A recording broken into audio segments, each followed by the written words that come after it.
Hi everybody, this is Bev from Technique Tuesday. Today I want to show you a whole bunch of different ways you can use this Remember When stamp set.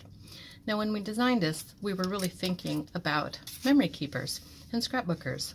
So for example, here's the simplest way possible to use these stamps, and that is to just simply stamp one of the phrases. Here I'm stamping it onto a die cut piece.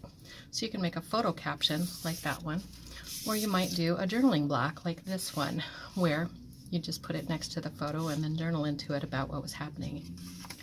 Now, you can use it certainly for vintage photos, but here's an example of a project that my husband and I were doing about a year ago.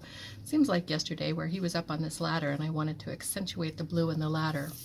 So what I did was I stamped the frame in blue and then took the phrase that I wanted to use with this photo and stamped it within that blue frame, and it really accentuates that ladder going up.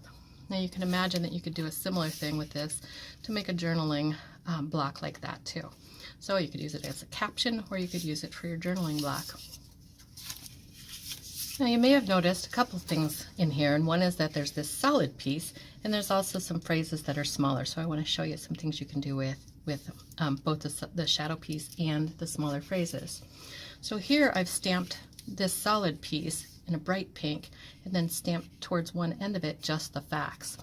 And you can imagine then how you might use that on a photo caption for a photo like this where there's not as much space. So here you can see important details where I've stamped it onto that pink background, and then I just folded that piece over so that it fit in the available space next to this picture of little Lily. Now you can imagine that as a photo caption here, but let me grab, where's my journaling card?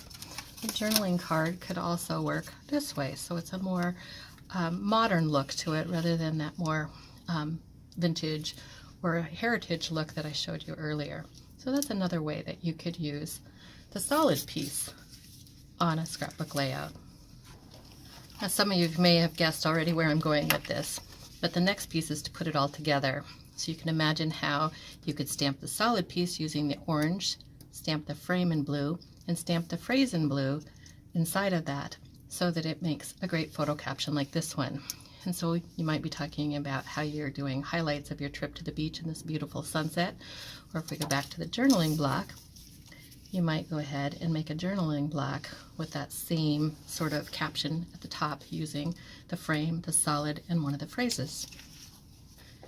Now before I move on, I want to point out that there aren't any dies that perfectly match these because, well, they're all straight lines, so we just figured that you could use your handy dandy scissors and just cut around the piece to make all of these different photo captions or to make your journaling blocks. So just get out your scissors and cut around the elements that you make to go on your photo captions or on your journaling projects. Now you may have noticed that I did use some die cuts though that do coordinate with it. So here this is called the Essential Stitched Labels Crafting Dies, and you can see some examples of how you can make a journaling block along with some of the phrases from the Remember When stamp set. So here we did it at the bottom. Here's another example at the top along with one of the little gewgaws, the little dividers. Or you could make things like this one, Remember When, This Moment in Time, or Here's What Happened. And one of the cool things that I've noticed about this is that you actually can nest these really nicely to make your journaling block too. So that's the Remember When stamp set along with dies from the Essential Stitched Labels Crafting Dies. Now I want to show you one more set of dies, and that is called the Oval and Rectangle Stitched Label Crafting Dies. And so what these are the same shape, that rectangle shape, but they're not designed to cut out either of these rectangle pieces. They're really just designed to cut out a rectangle that has that stitched edge that then all of these phrases fit into. So they're not matching dies, they don't match these two shapes, but they certainly match the phrases in terms of being able to cut around them. And then you can also see how you might cut around using the oval phrases too. I hope you enjoyed seeing all the different ways that you can use the Remember When clear stamp set all by itself, or how you can put it together with the Essential Stitch Labels Crafting Dies or the Oval and Rectangle Labels Crafting Dies. I'm going to be doing videos for both of these crafting dies showing all the different ways you can use those pieces, so watch for that video too. Thanks so much for watching.